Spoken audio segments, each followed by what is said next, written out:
और चलिए अब आपको सीधा लेकर चलते हैं हमारे सहयोगी लाल सिंह फौजदार इस समय राज्य वित्त आयोग के अध्यक्ष डॉक्टर अरुण चतुर्वेदी से खास बातचीत करें। आइए आपको सुनाते हैं।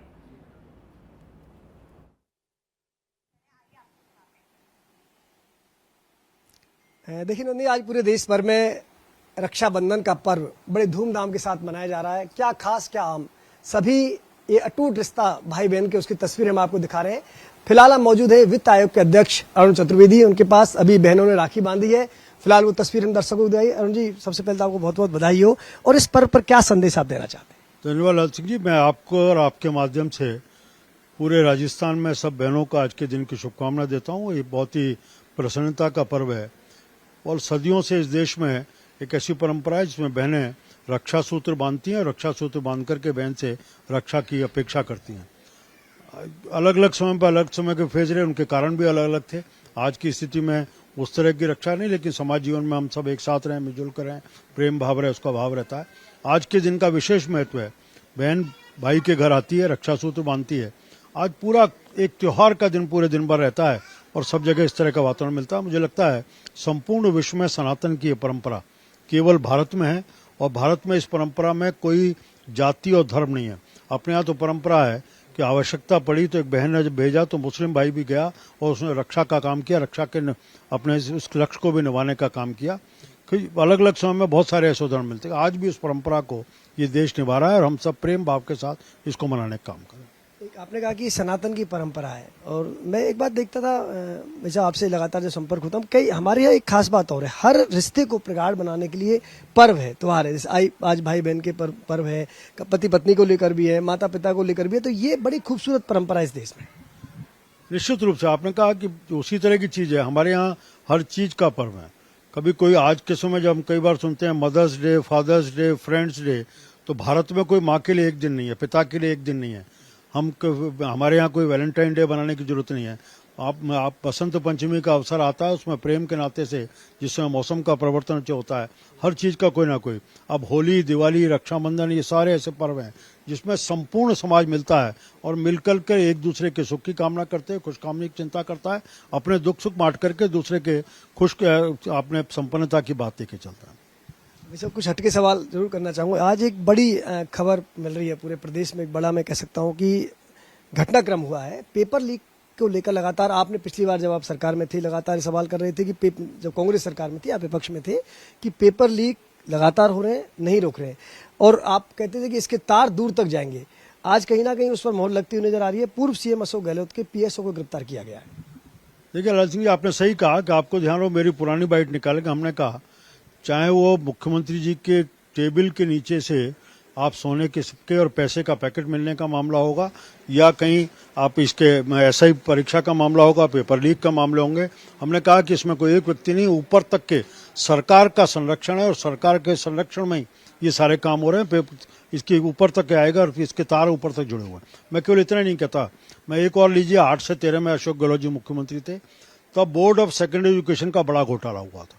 उस बोर्ड ऑफ सेकेंडरी एजुकेशन के घोटाले में भी उस समय के अकाउंट्स ऑफिसर को सस्पेंड किया, लेकिन जो मंत्री उस पूरे मामले में इन्वॉल्व थे उसको सरकार बचा के ले गई।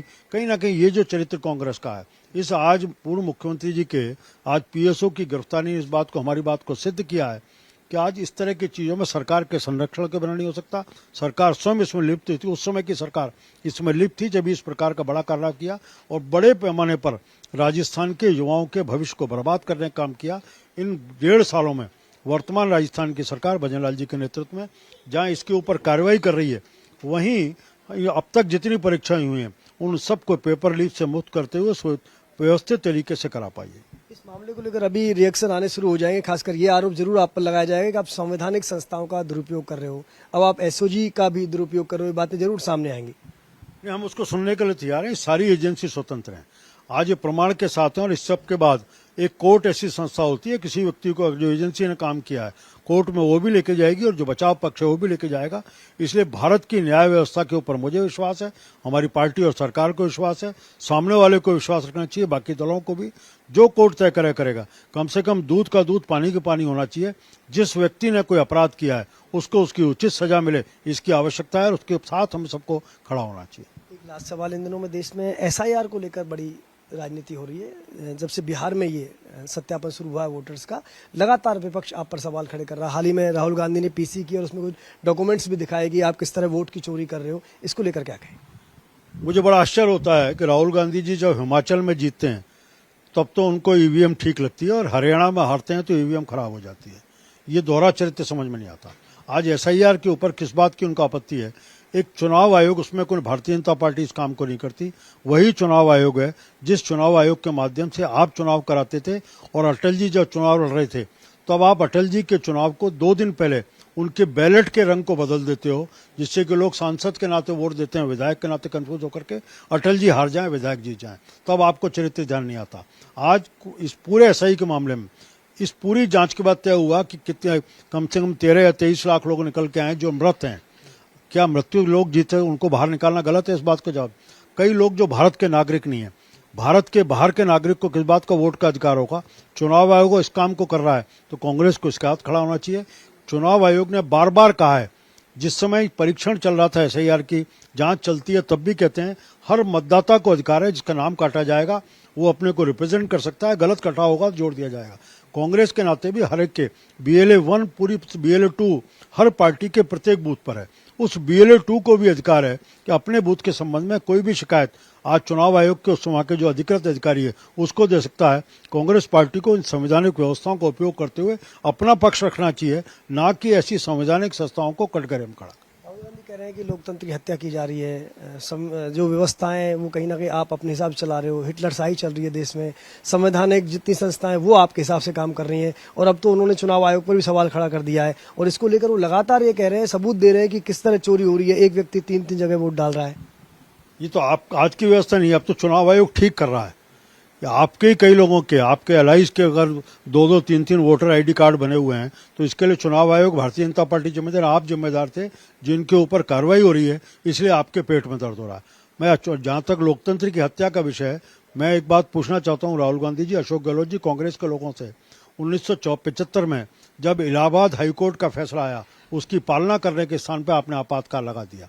जिस व्यक्ति ने हाईकोर्ट का फैसला दिया उसका सीजेआई बनने का मौका था, आपने इसलिए क्योंकि कांग्रेस के खिलाफ दिया, आपने उसको सीजेआई नहीं बनाया। उससे नीचे के 4 का नीचे जो जूनियर था उसको सीजेआई बनाने का काम किया। उस समय आप न्याय व्यवस्था की हत्या कर रहे थे, कांग्रेस लोकतंत्र की हत्या कर रहे थे। लंबे समय से आपने संविधान का परिवर्तन किया, लोकसभा की समयावधि को 5 साल से बढ़ा करके 6 वर्ष कर दिया। आप अपने हिसाब से इस्तेमाल करते रहे। 356 का इस्तेमाल इस देश में सर्वाधिक कांग्रेस ने किया है, लगभग 89 बार, 89-90 बार आपने 356 का इस्तेमाल करके अलग अलग समय पर विरोधी दलों की सरकारों को भंग करने का काम किया। केवल मैं और मेरी पार्टी की सत्ता बनी रही। लास्ट सवाल, अब आपने वित्त आयोग का पदभार भी ग्रहण कर लिया है, कल आपने मीटिंग भी ली है, तो किस तरह हम आगे जो वित्तीय सुधार देखने को मिलेंगे, खासकर पंचायत राज्यों में, निकायों में? कल एक प्रारंभिक बैठक परसों ज्वाइन किया, कल एक बैठक हुई है। एक बार इस प्रारंभिक बैठक में समझने का समय हुआ। मुझे लगता है पिछले अगले कुछ दिनों में इस सारी चीज को समझने के बाद हम बाकी स्टेक होल्डर से बात भी करेंगे। एक अभी प्राथमिकता इतनी है कि अप्रैल में इसकी इंटरिम रिपोर्ट जानी थी और अप्रैल, क्योंकि आयोग बना अभी है इसलिए आयोग बनने की रिपोर्ट उसकी वो ड्यू है, उसको रिपोर्ट जाने के बाद ही पंचायतों को, नगर निकायों को पैसा जाएगा। तो अभी हमें प्राथमिकता है कि उस रिपोर्ट को जल्दी जल्दी सबमिट करें, जिससे कि जो अनुदान का पैसा जाने वाला है वो तुरंत पहुंचे और उनके काम रुके। बाकी धीरे धीरे प्रक्रिया में एक डिटेल सर्वे, डिटेल सबके साथ चर्चा करने के बाद हम दूसरी इंटरिम रिपोर्ट बजट से पहले तैयार करेंगे, जिसमें कुछ नई चीजों को भी लेकर आने का प्रयास करेंगे। ये थे वित्त आयोग के अध्यक्ष अरुण चतुर्वेदी, जिनसे हमने तमाम विषयों पर बात की और उन्होंने बेबाकी से उनके जवाब दिए। वीडियो जर्नलिस्ट हरिशंकर त्यागी के साथ लाल सिंह फौजदार, सच बेधड़क, जयपुर।